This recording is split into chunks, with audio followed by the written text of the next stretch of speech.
I'm glad you're back on our journey through the book of Genesis. In this video, we'll be exploring 10 chapters that cover some of the most fascinating stories in the Bible. We'll see how God calls Abram and blesses him, how Abram's wife Sarai becomes Sarah, and how God destroys the wicked cities of Sodom and Gomorrah. We'll also see how Abraham deals with family conflict and deception, and how God fulfills his promise of a son to Abraham and Sarah in their old age. Join me as we delve into Genesis 11 to 20 and discover the powerful messages God has for us today. Welcome back to the Water of Worship channel, where we bring you a unique worship experience. On Mondays and Fridays, we bring you worship songs that are enhanced with the sound of water, perfect for starting and ending your week with a refreshing and uplifting vibe. Wednesdays like this are always dedicated to Bible readings, where we explore different chapters and verses of the Bible while immersing ourselves in the sounds of nature. On Saturdays, we dive deep into the lives of little-known individuals in the Bible, telling their stories with a powerful voiceover and the calming sounds of water. And daily, we post YouTube shorts that highlight interesting and little-known biblical facts. Let's begin. Genesis chapter 11, the Tower of Babel. Now the whole world had one language and a common speech. As people moved eastward, they found a plain in Shinar and settled there. They said to each other, "Come, let's make bricks and bake them thoroughly." They used brick instead of stone, and tar for mortar. Then they said, "Come, let us build ourselves a city, with a tower that reaches to the heavens, so that we may make a name for ourselves, otherwise we will be scattered over the face of the whole earth." But the Lord came down to see the city and the tower the people were building. The Lord said, "If as one people speaking the same language they have begun to do this, then nothing they plan to do will be impossible for them. Come, let us go down and confuse their language so they will not understand each other." So the Lord scattered them from there over all the earth, and they stopped building the city. That is why it was called Babel, because there the Lord confused the language of the whole world. From there the Lord scattered them over the face of the whole earth. This is the account of Shem's family line. 2 years after the flood, when Shem was 100 years old, he became the father of Arphaxad. And after he became the father of Arphaxad, Shem lived 500 years and had other sons and daughters. When Arphaxad had lived 35 years, he became the father of Shelah. And after he became the father of Shelah, Arphaxad lived 403 years and had other sons and daughters. When Shelah had lived 30 years, he became the father of Eber. And after he became the father of Eber, Shelah lived 403 years and had other sons and daughters. When Eber had lived 34 years, he became the father of Peleg. And after he became the father of Peleg, Eber lived 430 years and had other sons and daughters. When Peleg had lived 30 years, he became the father of Reu. And after he became the father of Reu, Peleg lived 209 years and had other sons and daughters. When Reu had lived 32 years, he became the father of Serach. And after he became the father of Serach, Reu lived 207 years and had other sons and daughters. When Serach had lived 30 years, he became the father of Nahor. And after he became the father of Nahor, Serach lived 200 years and had other sons and daughters. When Nahor had lived 29 years, he became the father of Terah. 25 And after he became the father of Terah, Nahor lived 119 years and had other sons and daughters. After Terah had lived 70 years, he became the father of Abram, Nahor and Haran. This is the account of Terah's family line. Terah became the father of Abram, Nahor and Haran. And Haran became the father of Lot. While his father Terah was still alive, Haran died in Ur of the Chaldeans, in the land of his birth. Abram and Nahor both married. The name of Abram's wife was Sarai, and the name of Nahor's wife was Milcah. She was the daughter of Haran, the father of both Milcah and Iscah. Now Sarai was childless because she was not able to conceive. Terah took his son Abram, his grandson Lot son of Haran, and his daughter-in-law Sarai, the wife of his son Abram, and together they set out from Ur of the Chaldeans to go to Canaan. But when they came to Haran, they settled there. Terah lived 205 years, and he died in Haran. Now, let's look at some of the messages that God may be communicating to us through this passage and how we can apply them to our lives. Genesis chapter 11 tells the story of the Tower of Babel, a well-known story about how humans attempted to build a tower to reach the heavens. The chapter begins with the descendants of Noah multiplying and filling the earth, but then they decided to settle in one place and build a great city with a tower that reaches the heavens. God, however, did not approve of their plans and intervened by confusing their language, causing them to speak different languages so that they could no longer communicate with each other. As a result, they abandoned the building of the tower and dispersed throughout the earth. One of the key messages of this story is the danger of human pride and ambition. The people in the story wanted to build a tower that would reach the heavens and make a name for themselves. They wanted to be like gods and achieve greatness on their own terms. However, their efforts were in vain because they were not aligned with God's plan for them. God humbled them by confusing their language and scattering them across the earth. Another message from this story is the importance of communication and unity. The people in the story spoke one language and were able to work together towards a common goal. But when their language was confused, they were unable to understand each other, and their efforts were scattered. This reminds us of the value of communication and the need for unity in our families, communities, and workplaces. Overall, the story of the Tower of Babel serves as a cautionary tale about the dangers of pride and the importance of humility and obedience to God's plan.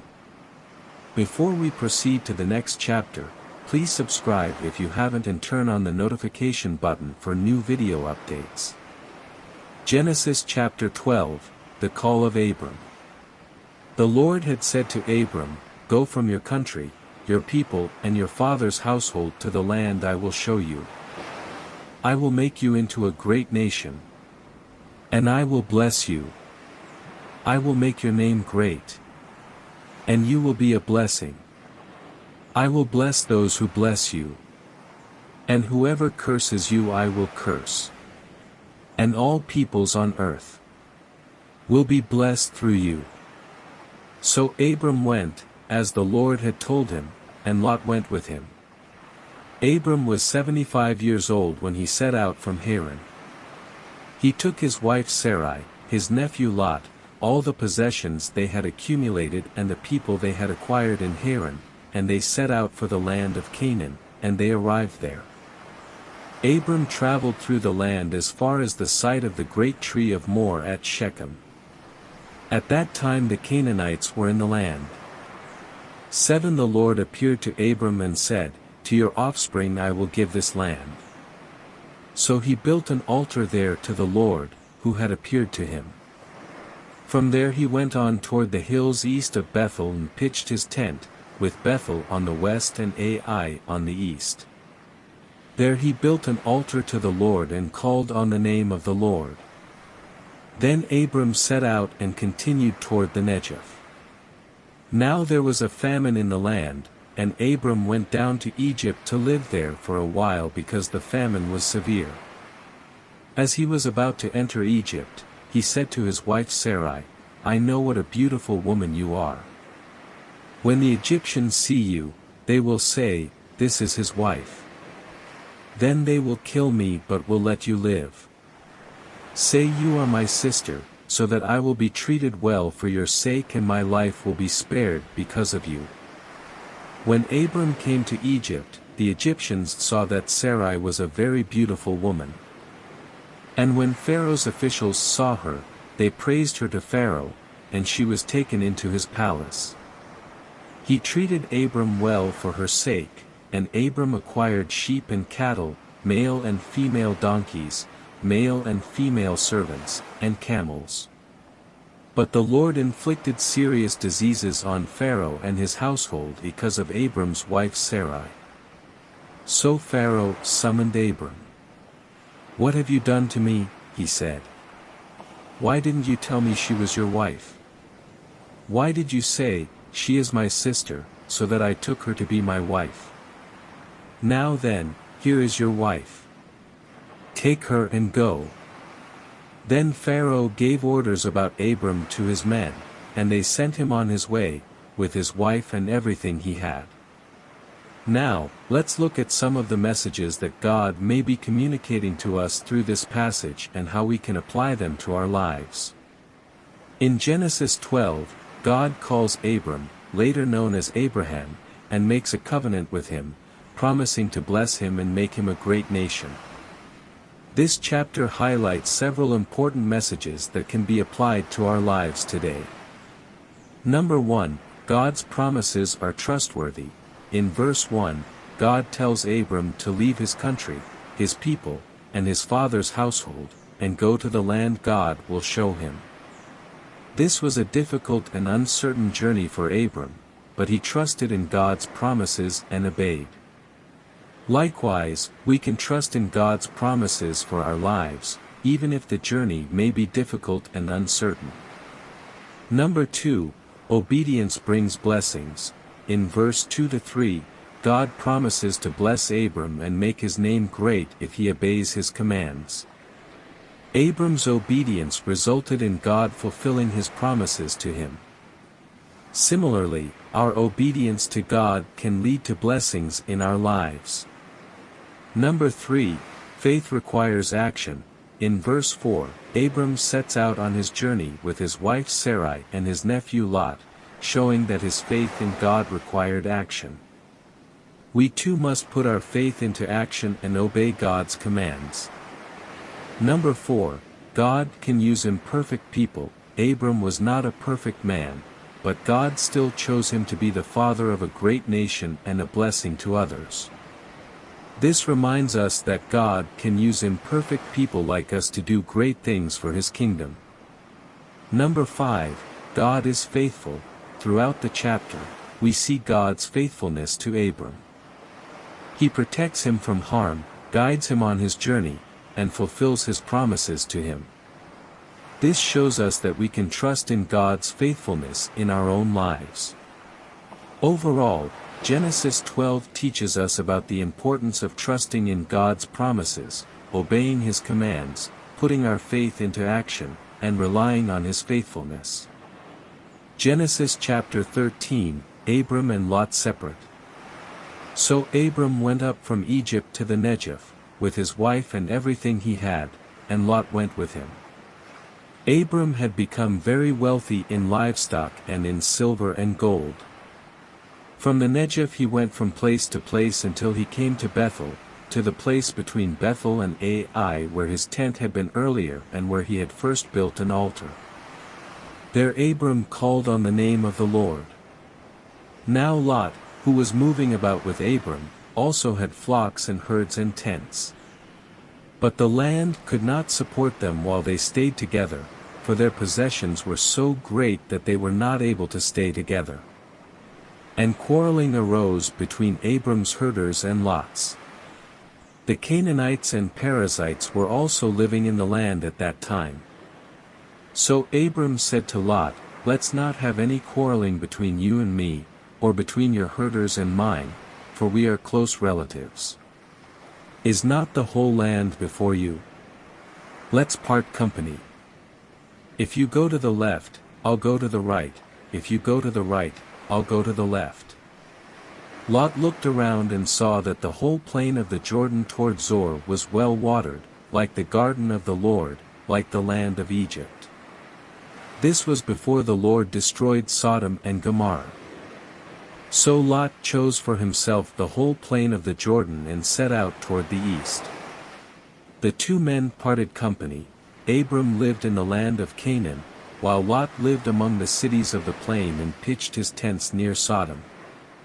Now the people of Sodom were wicked and were sinning greatly against the Lord. The Lord said to Abram after Lot had parted from him, "Look around from where you are, to the north and south, to the east and west. All the land that you see I will give to you and your offspring forever. I will make your offspring like the dust of the earth, so that if anyone could count the dust, then your offspring could be counted. Go, walk through the length and breadth of the land, for I am giving it to you." So Abram went to live near the great trees of Mamre at Hebron, where he pitched his tents. There he built an altar to the Lord. Now, let's look at some of the messages that God may be communicating to us through this passage and how we can apply them to our lives. Genesis 13 tells the story of Abram and Lot separating after returning from Egypt. Here are some messages that can be gleaned from the chapter and how they can be applied to our lives today. Number 1, Importance of generosity. In verse 2, we see that Abram was rich in livestock, silver, and gold. Yet when he and Lot had to separate because of the land that couldn't sustain both of them, Abram generously gave Lot the first choice of the land.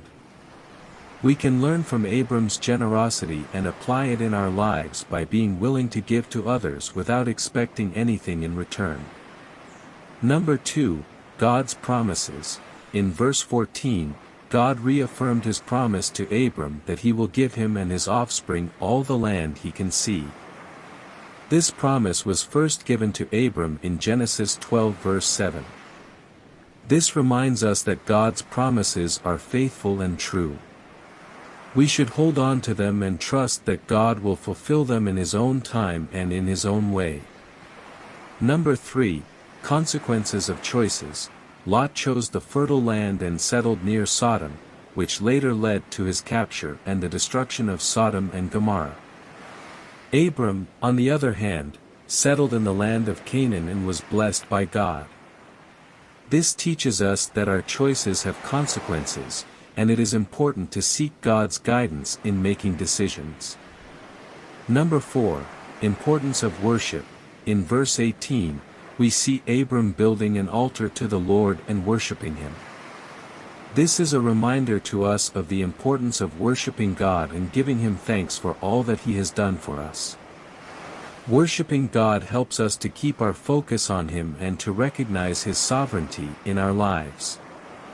In summary, Genesis 13 teaches us about the importance of generosity, holding on to God's promises, the consequences of our choices, and the importance of worshiping God. Genesis chapter 14, Abram rescues Lot.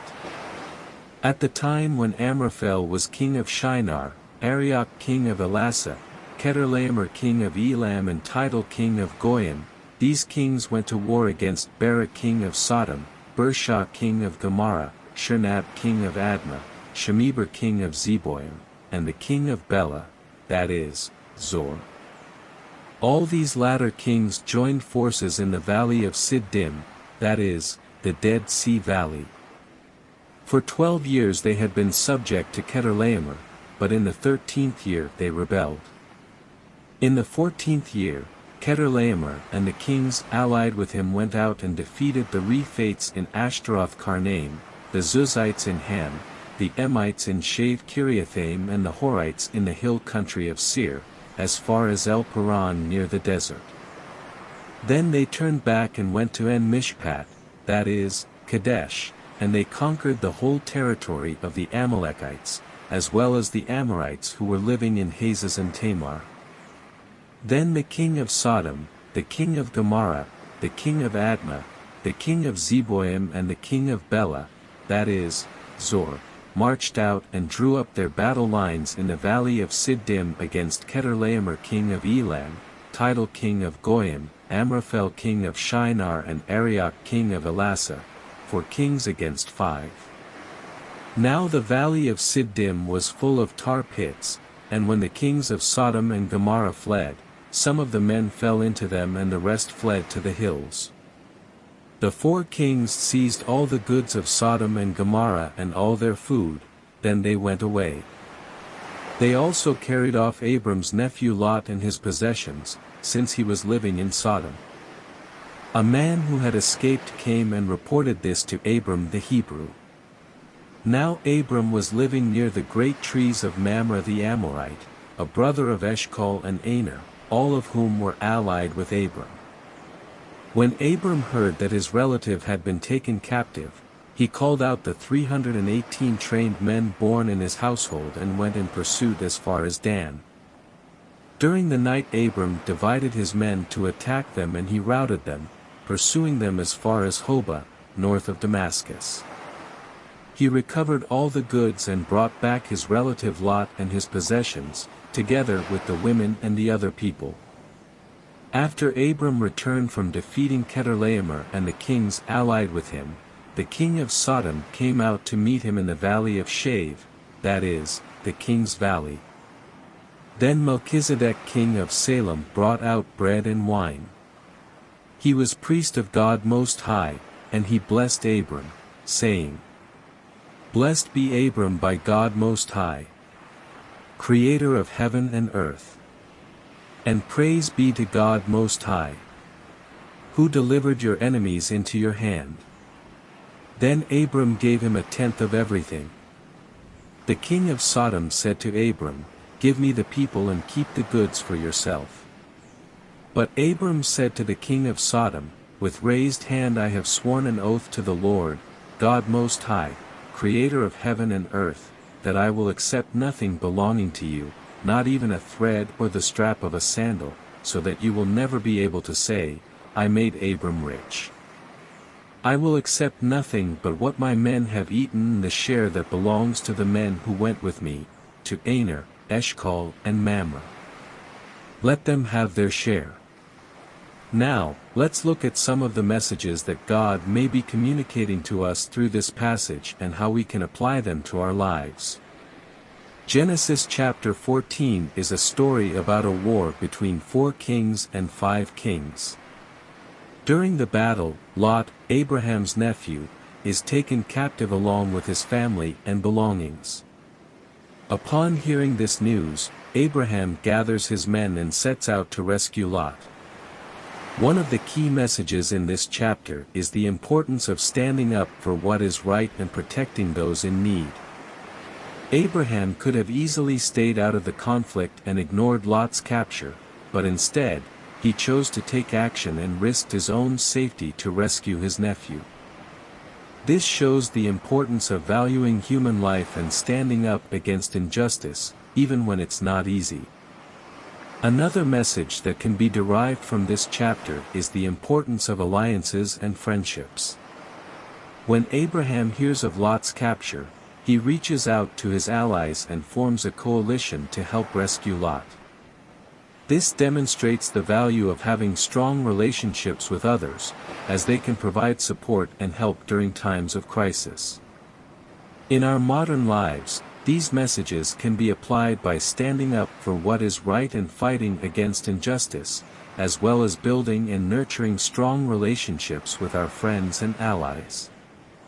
We should be willing to take action and help those in need, even if it comes at a cost to ourselves, and we should always value the importance of strong alliances and friendships.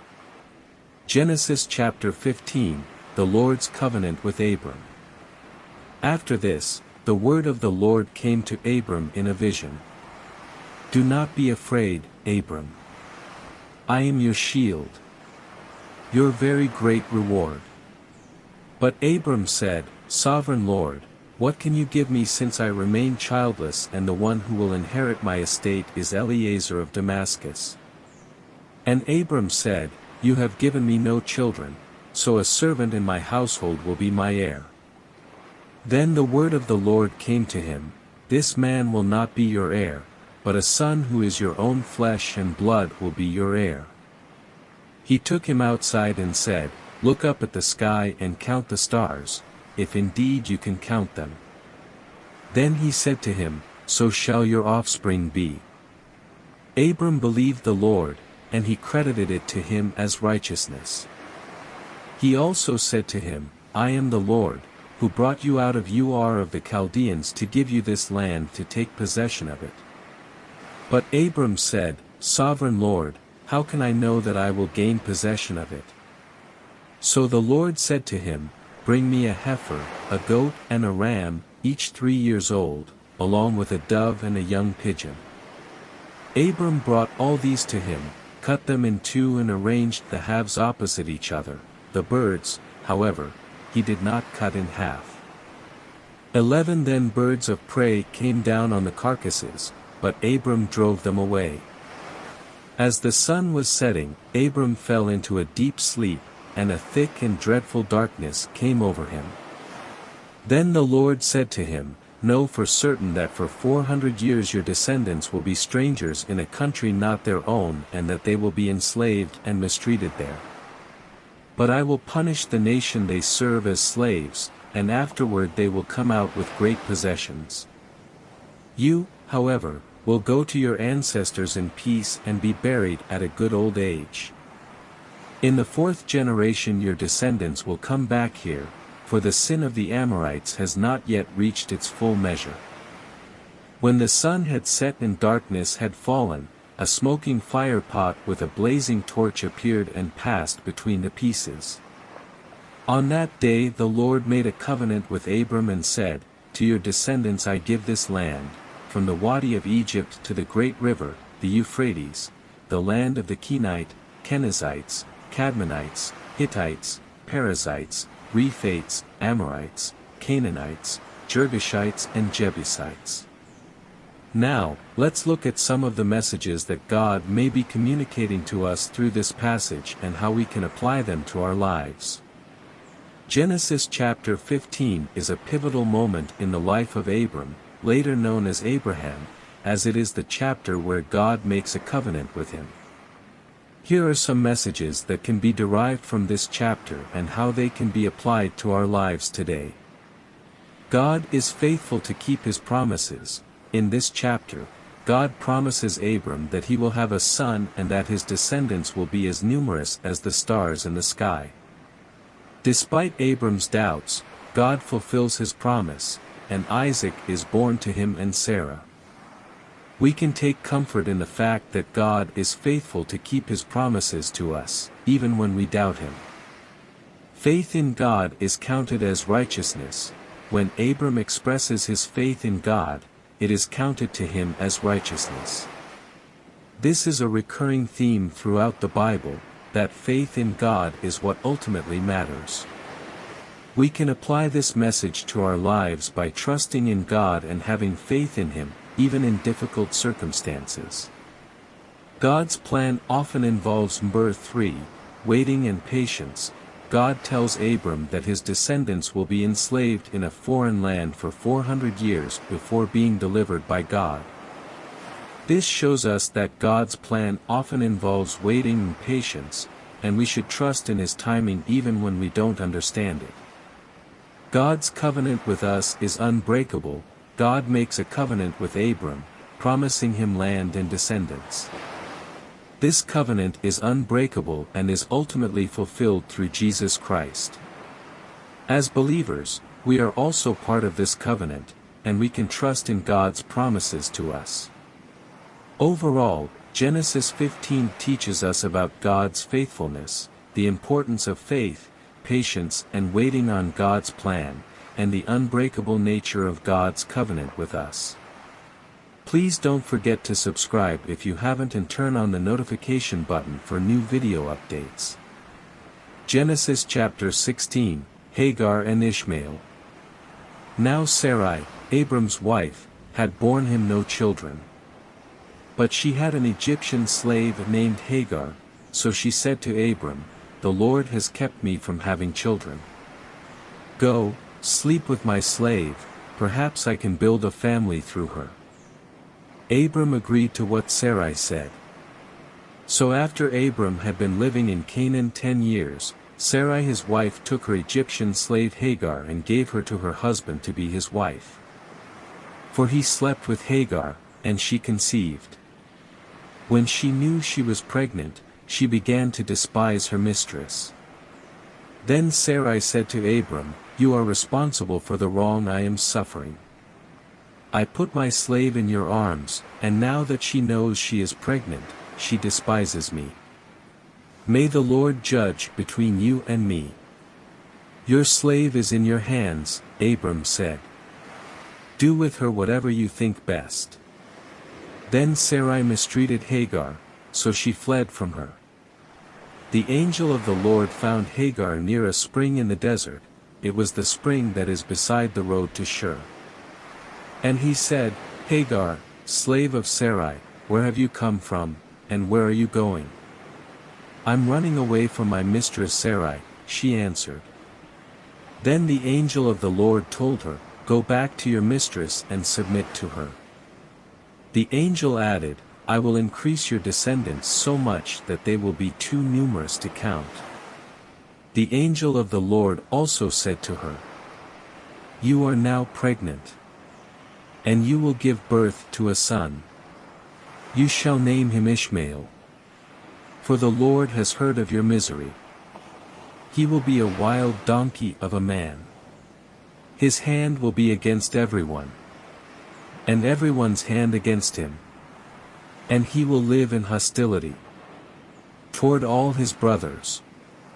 She gave this name to the Lord who spoke to her, "You are the God who sees me," for she said, "I have now seen the one who sees me." That is why the well was called Bir Lahai Roi. It is still there, between Kadesh and Bered. So Hagar bore Abram a son, and Abram gave the name Ishmael to the son she had born. Abram was 86 years old when Hagar bore him Ishmael. Now, let's look at some of the messages that God may be communicating to us through this passage and how we can apply them to our lives. Genesis chapter 16 tells the story of Abram and his wife Sarai's attempt to fulfill God's promise of descendants through their own means. Sarai, who was barren, suggested to Abram to have a child with her maidservant, Hagar, and Abram agreed. However, this decision led to conflict and tension within their family. One of the messages that God is passing across to us through this story is the importance of trusting in God's promises and timing. Abram and Sarai were tempted to take matters into their own hands and pursue their own desires rather than trusting in God's plan. This led to consequences that brought pain and turmoil into their lives. Furthermore, the story also highlights the consequences of our actions and decisions. Sarai's plan to have a child through Hagar caused jealousy and strife within the family, leading to Hagar fleeing into the wilderness. It is a reminder that our decisions and actions can have far-reaching consequences beyond our own lives.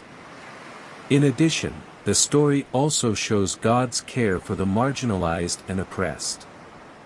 Hagar, as a maidservant, was in a vulnerable position and was mistreated by Sarai.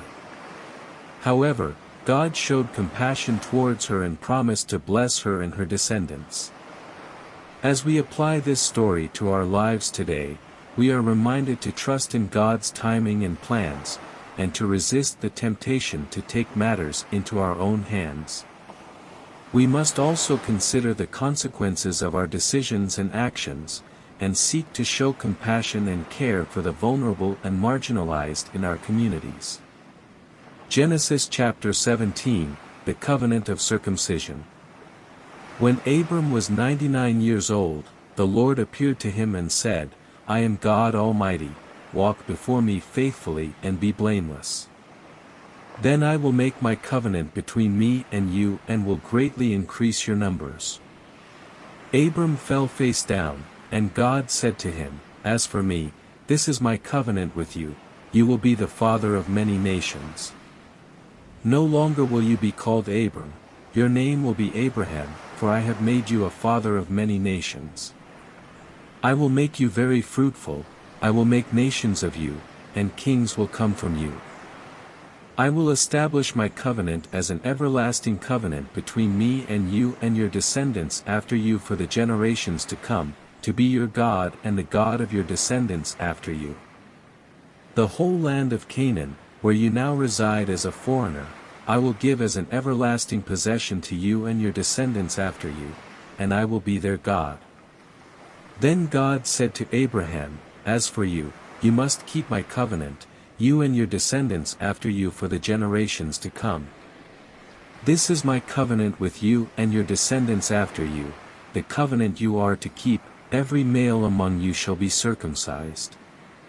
You are to undergo circumcision, and it will be the sign of the covenant between me and you. For the generations to come every male among you who is 8 days old must be circumcised, including those born in your household or bought with money from a foreigner, those who are not your offspring. Whether born in your household or bought with your money, they must be circumcised. My covenant in your flesh is to be an everlasting covenant. Any uncircumcised male, who has not been circumcised in the flesh, will be cut off from his people. He has broken my covenant. God also said to Abraham, As for Sarai your wife, you are no longer to call her Sarai, her name will be Sarah. I will bless her and will surely give you a son by her. I will bless her so that she will be the mother of nations, kings of peoples will come from her. Abraham fell face down, he laughed and said to himself, Will a son be born to a man 100 years old? Will Sarah bear a child at the age of 90? And Abraham said to God, If only Ishmael might live under your blessing. Then God said, Yes, but your wife Sarah will bear you a son, and you will call him Isaac. I will establish my covenant with him as an everlasting covenant for his descendants after him. And as for Ishmael, I have heard you, I will surely bless him, I will make him fruitful and will greatly increase his numbers. He will be the father of 12 rulers, and I will make him into a great nation.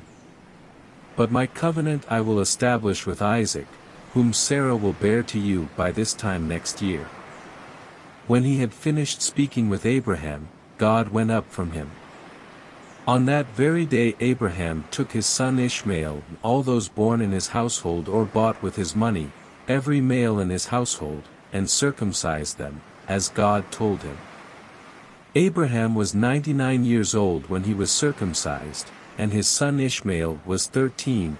Abraham and his son Ishmael were both circumcised on that very day. And every male in Abraham's household, including those born in his household or bought from a foreigner, was circumcised with him. Now, let's look at some of the messages that God may be communicating to us through this passage and how we can apply them to our lives. Genesis 17 records the covenant between God and Abram, where God changed Abram's name to Abraham and promised him descendants and the land of Canaan as an everlasting possession. The chapter also records the commandment for circumcision as a sign of the covenant. One message that God is passing across to us is the faithfulness of his promises. God promised Abraham that he would be the father of many nations and that his descendants would inherit the land of Canaan. Despite Abraham's old age and his wife Sarah's barrenness, God fulfilled his promise and gave them a son, Isaac. This teaches us that God is faithful to his promises, and we can trust in him to fulfill his promises to us as well. Another message from this chapter is the importance of obedience to God's commands. God commanded Abraham and all the males in his household to be circumcised as a sign of the covenant. This was a painful and risky procedure, but Abraham obeyed without hesitation. Similarly, as believers, we are called to obey God's commands, even if they are difficult or uncomfortable. Additionally, this chapter emphasizes the importance of having a personal relationship with God. God changed Abram's name to Abraham, which means, father of many nations. This name change indicated that Abraham had a new identity and purpose in God's plan. When we enter into a covenant relationship with God, He gives us a new identity and purpose as well, and we can experience the blessings of a close relationship with Him. In summary, Genesis 17 teaches us about the faithfulness of God's promises, the importance of obedience to His commands, and the blessings of a personal relationship with Him. As believers, we can take comfort in knowing that God is faithful to fulfill His promises to us and that we can experience the joy of a close relationship with Him through obedience and faith. Genesis chapter 18, the three visitors. The Lord appeared to Abraham near the great trees of Mamre while he was sitting at the entrance to his tent in the heat of the day. Abraham looked up and saw 3 men standing nearby. When he saw them, he hurried from the entrance of his tent to meet them and bowed low to the ground. He said, "If I have found favor in your eyes, my Lord, do not pass your servant by. Let a little water be brought, and then you may all wash your feet and rest under this tree. Let me get you something to eat, so you can be refreshed and then go on your way, now that you have come to your servant." "Very well," they answered, "do as you say." So Abraham hurried into the tent to Sarah. "Quick," he said, "get 3 seahs of the finest flour and knead it and bake some bread." Then he ran to the herd and selected a choice, tender calf and gave it to a servant, who hurried to prepare it. He then brought some curds and milk and the calf that had been prepared, and set these before them. While they ate, he stood near them under a tree. "Where is your wife Sarah?" they asked him. "There, in the tent," he said. Then one of them said, "I will surely return to you about this time next year, and Sarah your wife will have a son." Now Sarah was listening at the entrance to the tent, which was behind him. Abraham and Sarah were already very old, and Sarah was past the age of childbearing. So Sarah laughed to herself as she thought, "After I am worn out and my Lord is old, will I now have this pleasure?" Then the Lord said to Abraham, "Why did Sarah laugh and say, 'Will I really have a child, now that I am old?' Is anything too hard for the Lord? I will return to you at the appointed time next year, and Sarah will have a son." Sarah was afraid, so she lied and said, "I did not laugh." But he said, "Yes, you did laugh." When the men got up to leave, they looked down toward Sodom, and Abraham walked along with them to see them on their way. Then the Lord said, "Shall I hide from Abraham what I am about to do? Abraham will surely become a great and powerful nation, and all nations on earth will be blessed through him. For I have chosen him, so that he will direct his children and his household after him to keep the way of the Lord by doing what is right and just, so that the Lord will bring about for Abraham what he has promised him." Then the Lord said, "The outcry against Sodom and Gomorrah is so great and their sin so grievous that I will go down and see if what they have done is as bad as the outcry that has reached me. If not, I will know." The men turned away and went toward Sodom, but Abraham remained standing before the Lord. Then Abraham approached him and said, "Will you sweep away the righteous with the wicked? What if there are 50 righteous people in the city? Will you really sweep it away and not spare the place for the sake of the 50 righteous people in it?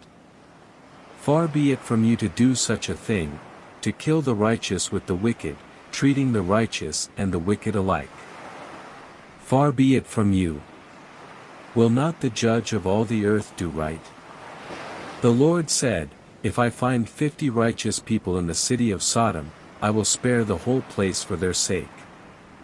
Then Abraham spoke up again, "Now that I have been so bold as to speak to the Lord, though I am nothing but dust and ashes, what if the number of the righteous is 5 less than 50? Will you destroy the whole city for lack of 5 people? If I find 45 there, he said, I will not destroy it. Once again he spoke to him, what if only 40 are found there? He said, for the sake of 40, I will not do it. Then he said, may the Lord not be angry, but let me speak. What if only 30 can be found there? He answered, I will not do it if I find 30 there. Abraham said, now that I have been so bold as to speak to the Lord, what if only 20 can be found there? He said, for the sake of 20, I will not destroy it. Then he said, may the Lord not be angry, but let me speak just once more. What if only 10 can be found there? He answered, for the sake of 10, I will not destroy it. When the Lord had finished speaking with Abraham, he left, and Abraham returned home. Now, let's look at some of the messages that God may be communicating to us through this passage and how we can apply them to our lives.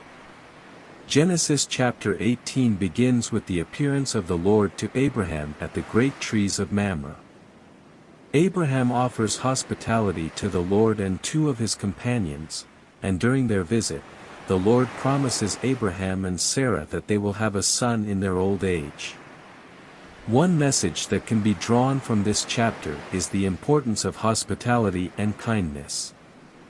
Abraham sets an example of hospitality by offering food and drink to the Lord and his companions, and his kindness is rewarded with a promise of a son. This reminds us to be welcoming to others, even strangers, as we never know what blessings may come from our actions.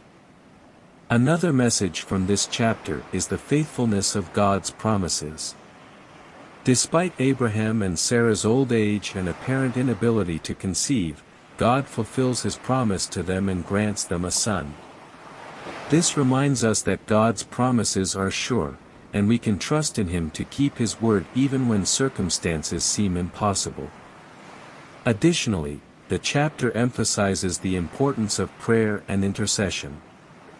Abraham intercedes with God on behalf of the city of Sodom and Gomorrah, asking that if there are even 10 righteous people in the cities, that they be spared from destruction. This reminds us of the power of prayer and our responsibility to intercede for others.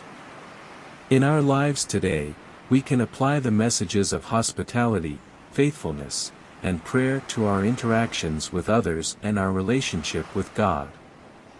We can strive to show kindness and welcome to all, trust in God's promises even in difficult times, and pray for others and seek God's guidance and direction in our lives.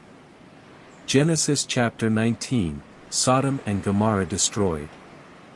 The two angels arrived at Sodom in the evening, and Lot was sitting in the gateway of the city. When he saw them, he got up to meet them and bowed down with his face to the ground. My lords, he said, please turn aside to your servant's house.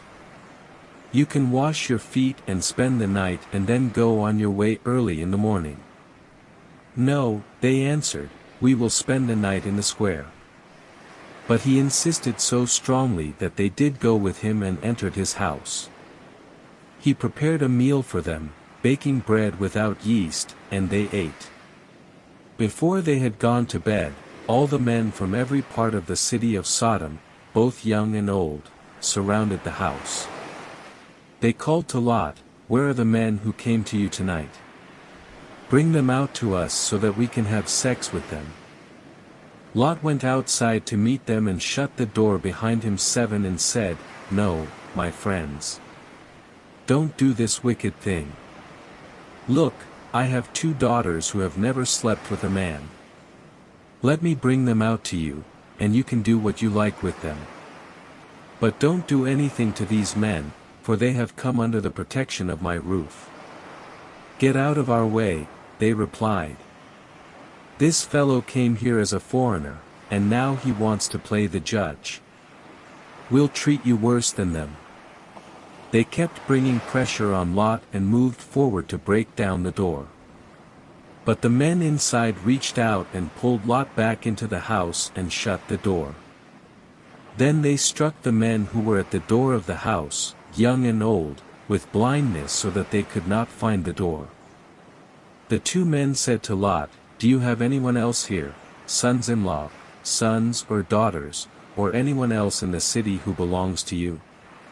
Get them out of here, because we are going to destroy this place." The outcry to the Lord against its people is so great that he has sent us to destroy it. So Lot went out and spoke to his sons-in-law, who were pledged to marry his daughters. He said, "Hurry and get out of this place, because the Lord is about to destroy the city." But his sons-in-law thought he was joking. With the coming of dawn, the angels urged Lot, saying, "Hurry. Take your wife and your 2 daughters who are here, or you will be swept away when the city is punished." When he hesitated, the men grasped his hand and the hands of his wife and of his 2 daughters and led them safely out of the city, for the Lord was merciful to them. As soon as they had brought them out, one of them said, "Flee for your lives. Don't look back, and don't stop anywhere in the plain. Flee to the mountains or you will be swept away." But Lot said to them, "No, my lords, please. Your servant has found favor in your eyes, and you have shown great kindness to me in sparing my life. But I can't flee to the mountains, this disaster will overtake me, and I'll die. Look, here is a town near enough to run to, and it is small. Let me flee to it, it is very small, isn't it? Then my life will be spared." He said to him, "Very well, I will grant this request too, I will not overthrow the town you speak of. But flee there quickly, because I cannot do anything until you reach it." That is why the town was called Zor. By the time Lot reached Zor, the sun had risen over the land. Then the Lord rained down burning sulfur on Sodom and Gomorrah, from the Lord out of the heavens. Thus he overthrew those cities and the entire plain, destroying all those living in the cities, and also the vegetation in the land. But Lot's wife looked back, and she became a pillar of salt. Early the next morning Abraham got up and returned to the place where he had stood before the Lord. He looked down toward Sodom and Gomorrah, toward all the land of the plain, and he saw dense smoke rising from the land, like smoke from a furnace. So when God destroyed the cities of the plain, he remembered Abraham, and he brought Lot out of the catastrophe that overthrew the cities where Lot had lived. Lot and his 2 daughters left Zor and settled in the mountains, for he was afraid to stay in Zor. He and his 2 daughters lived in a cave. One day the older daughter said to the younger, "Our father is old, and there is no man around here to give us children, as is the custom all over the earth.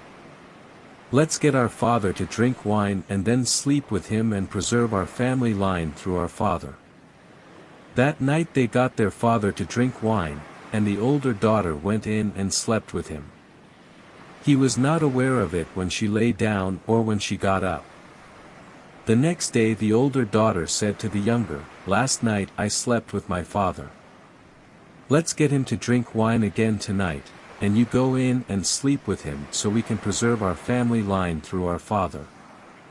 So they got their father to drink wine that night also, and the younger daughter went in and slept with him.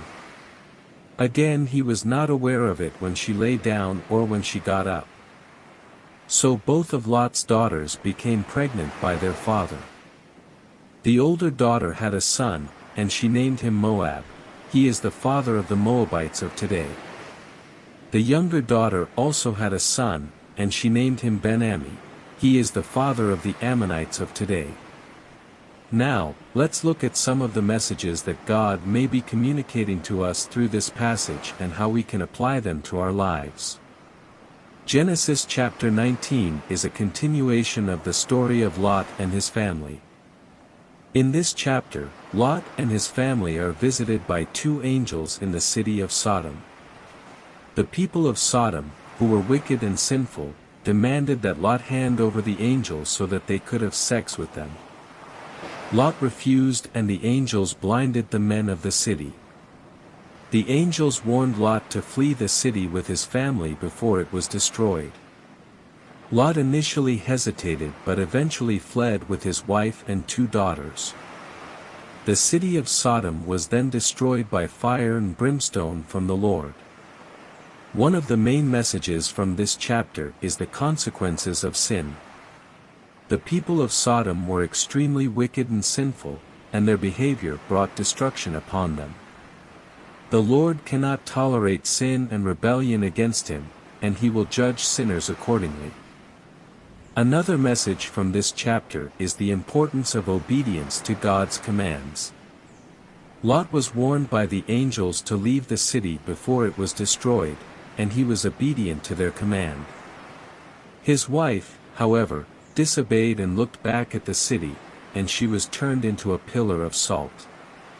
This serves as a reminder that obedience to God's commands is crucial, and disobedience can have severe consequences. Furthermore, this chapter teaches us about the mercy of God. Although Sodom was destroyed, the Lord still had mercy on Lot and his family and spared them from the destruction. This shows that even in the midst of judgment, God still extends mercy to those who seek Him. In our lives today, we can apply these messages by recognizing the consequences of sin and striving to live a righteous and obedient life. We should also seek God's mercy and forgiveness when we fall short, and trust in His love and protection during times of trial and hardship. Genesis chapter 20, Abraham and Abimelech. Now Abraham moved on from there into the region of the Negev and lived between Kadesh and Shur. For a while he stayed in Gerar, and there Abraham said of his wife Sarah, "She is my sister." Then Abimelech king of Gerar sent for Sarah and took her. But God came to Abimelech in a dream one night and said to him, "You are as good as dead because of the woman you have taken, she is a married woman." Now Abimelech had not gone near her, so he said, "Lord, will you destroy an innocent nation? Did he not say to me, 'She is my sister,' and didn't she also say, 'He is my brother'? I have done this with a clear conscience and clean hands." Then God said to him in the dream, "Yes, I know you did this with a clear conscience, and so I have kept you from sinning against me. That is why I did not let you touch her. Now return the man's wife, for he is a prophet, and he will pray for you and you will live. But if you do not return her, you may be sure that you and all who belong to you will die." Early the next morning Abimelech summoned all his officials, and when he told them all that had happened, they were very much afraid.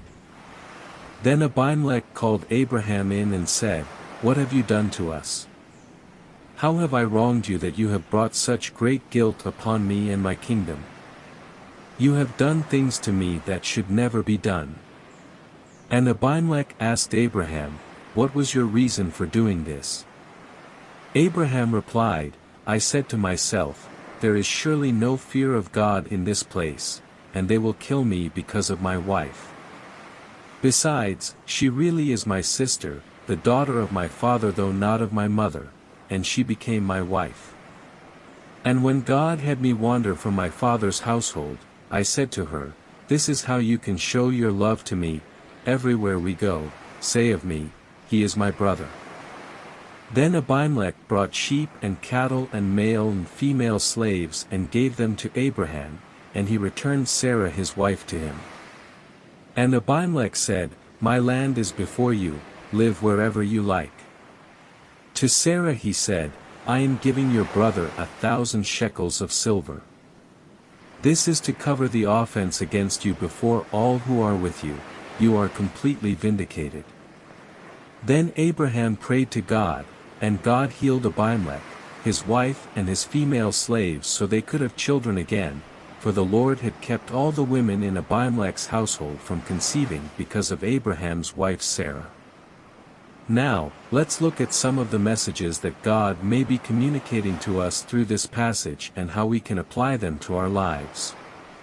Genesis chapter 20 tells the story of Abraham and Sarah's journey to Gerar, where Abraham again presented Sarah as his sister to Abimelech, the king of Gerar, for fear that he might be killed because of her beauty.